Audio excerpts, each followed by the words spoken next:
How do I say this nicely? I got some bad news for college football fans outside the SEC, and even for SEC fans, I got bad news for you. I believe that, I really do, so for the rest of college football, you better wake up.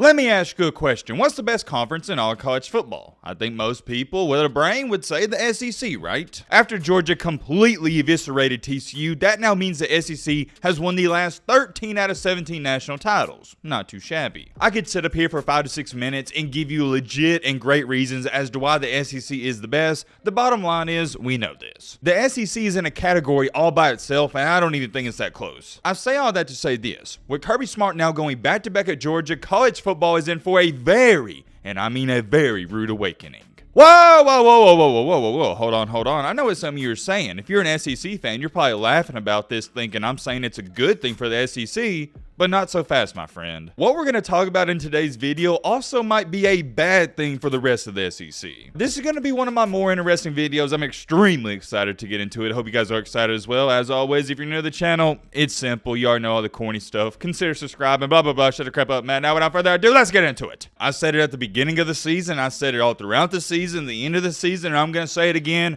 Georgia, Kirby Smart, that entire football program, it was on a completely different level from every other team in the country. You had Georgia way up here, and then you had the rest of the field. Wasn't even close. Although it's been kind of controversial whether or not TCU should have been in the playoff in the first place, the one thing I will say is that, hey, it doesn't matter because at the end of the day, the best team won it. For all the people saying, hey, this is what happened when you don't put Alabama in the playoff, I agree to a certain extent, but I still think Georgia would have won the title. Don't worry, I'm not going to get into all the Bama stuff, different conversation for a different day. What I'm here to talk about is something that nobody else is even mentioning or bringing up. Here's what we really need to talk about. If you're not a fan of the SEC, you probably do respect the SEC as a conference, but at the same time, you're kind of sick of them. You're probably sick and tired of the SEC winning all these championships and being top heavy and claiming they're the best conference. I get it. That's what comes with the territory. Whoever's the best at whatever they do, whether it's a conference, player, whatever, they're always going to get hate. Look at LeBron James. People hate on LeBron James and he's one of the greatest basketball players of all time. It comes with the territory. So applying that analogy to this situation, with the SEC being the best, there comes consequences. Whenever the SEC has a terrible bowl season, or when maybe Alabama's not doing that good, Georgia's not doing that good, everybody's going to bring up the argument, hey, is the SEC falling off? Is the Big 10, Big 12 the new best conference? It seems like anytime something bad happens to the SEC, they try to create that argument. And I get it because it's fun to talk about. You have to understand this. Football isn't just a big deal in the Southeast. It's also a really big deal for the rest of the country. And I can tell you this much, for the past 17, 18 years, the rest of the country has watched the SEC flat out dominate the college football landscape. Let me ask you a question, SEC fans. Do you think the rest of the country is enjoying watching this historic run? I don't think so. I think the rest of the country wants more parity. I think the rest of the country wants the SEC to be humbled and dethroned. How do I say this nicely? I got some bad news for college football fans outside the SEC, and even for SEC fans, I got bad news for you. Ever since the year 2008, 2009, Alabama has dominated the sport. When you think of college football, it's Alabama, Alabama, Alabama. When you watch College Game Day, whenever you see some random teams playing on a Saturday night, people are always holding up the signs, we want Bama. Bama is the gold standard. Even with Georgia going back to back, I'm still going to say Bama's the gold standard because they are. Now, if Georgia wins a couple more titles in the next few years, that conversation may start to change, but for now, Bama. And the only explanation I need is every time Bama loses a game, they storm the field. And also, you see the We Want Bama signs, right? But you're never going to see a sign that says We Want Ohio State. You see what I'm saying? It's far and few between. As Bama was going on this historic run, and I think it is in the ending stages, everybody's like, okay, well, eventually Alabama will fall off and Nick Saban has to retire. That's a must. So what's happened in the past few years is college football fans, they were starting to get a slither of hope because Alabama, they've only won one championship in the past 5 years. That's terrible for Nick Saban. I don't think Nick Saban's falling off, and I still think he's got a couple of titles left in him, but you get what I'm saying. The Bama dynasty is coming to an end. And when I say an end, let me make this clear. I don't mean in the next year or two. I mean at max, Nick Saban has 8 to 10 years left in him. But my point is, and where I'm trying to go with this, as Alabama continue to dominate, continue to win championship after championship, all of college football and even SEC fans are like, okay, We just got to get through this tough stretch. Alabama's going to be the best team. We can't compete with them. Eventually, they'll fall off. That's what every college football fan was telling themselves. Once Alabama's done, we'll be able to compete. We'll get more parity. Yeah, I think you know where I'm going with this, or maybe you don't.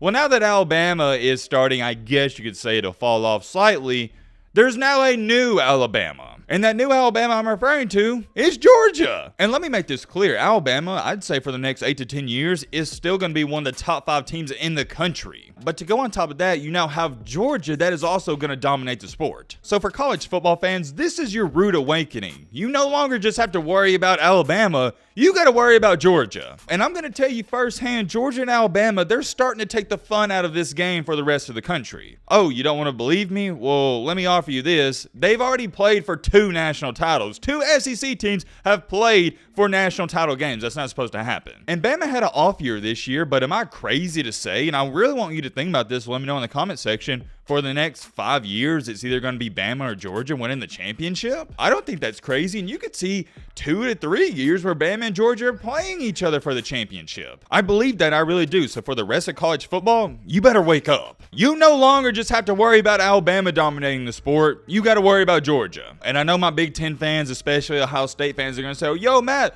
what about Ohio State? Until Ohio State can win the big game, which Ryan Day has proved he can win in the past 4 to 5 years, I'm not throwing them in that conversation. I refuse to. And I still believe Ohio State is soft. Although they played hard and physical in the Georgia game, you still lost. I don't care if you lost by 1 point or 50, you lost. You can't get over the hump, Ohio State. You're not even close to being in the conversation with Alabama and Georgia. You're not. And maybe, and this is just a maybe, Ohio State, you should worry about competing with Michigan first. I think Ohio State is a good/great football team, but you got to get over the hump. There's no excuse with all the talent in Columbus, Ohio, to not have a championship, at least one, in the past 7 or 8 years. I'm not here to talk about Ohio State, but here's the last point I want to touch on for my SEC fans. It's not all good. When I say it's not all good, the same thing I said for the rest of the college football landscape, it applies to the SEC, and I'll explain why. With Alabama dominating the past 10 to 15 years, that just wasn't for the entire country. That applied to the conference itself. Alabama also dominated the SEC, so you had all the fans in the conference going, well, hey,